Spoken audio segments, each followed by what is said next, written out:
এই পৃথিবীতে এমন ২ জন মানুষ রয়েছেন, যারা আমাদেরকে ভালো রাখার জন্য তারা নিজেদের সুখ স্বাচ্ছন্দ্য ত্যাগ করেছেন। আমরা যখন ছোট্ট ছিলাম, কথা বলতে পারতাম না, তখন আমাদের মা আমাদের মুখের দিকে তাকিয়ে আমাদের মনের ভাষা বুঝতে পারতেন। আমরা যখন ছোট্ট ছিলাম, নিজে হাঁটতে পারতাম না, তখন আমাদের বাবা আমাদেরকে হাত ধরে হাঁটানোর চেষ্টা করতেন, হাঁটানো শেখাতেন। সেই মা-বাবা আমাদের জন্য অনেক কষ্ট করেছেন।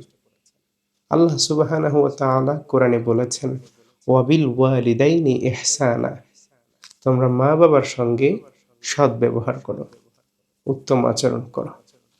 বিশ্বনবীজি সাল্লাল্লাহু আলাইহি ওয়াসাল্লাম তার পবিত্র জবান দিয়ে চমৎকার একটি কথা বলেছেন, রিদর রব্বি ফি রিদল ওয়ালিদি ওয়া সাখাতুর রব্বি ফি সাখাতিল ওয়ালিদি।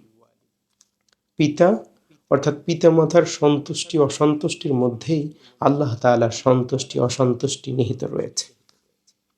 তাই আজ আমরা যতই বড় হই না কেন, মা বাবার কাছে কিন্তু আমরা সেই ছোট্ট সন্তানের মতোই।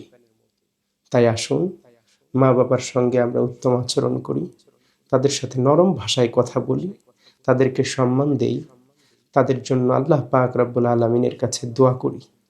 আল্লাহ পাক রব্বুল আলামিন আমাদের সবাইকে আল্লাহ পাক রব্বুল আলামিন যেন মা বাবার হক আদায় করার এবং তাদের সঙ্গে উত্তম আচরণ করার তৌফিক দান করেন।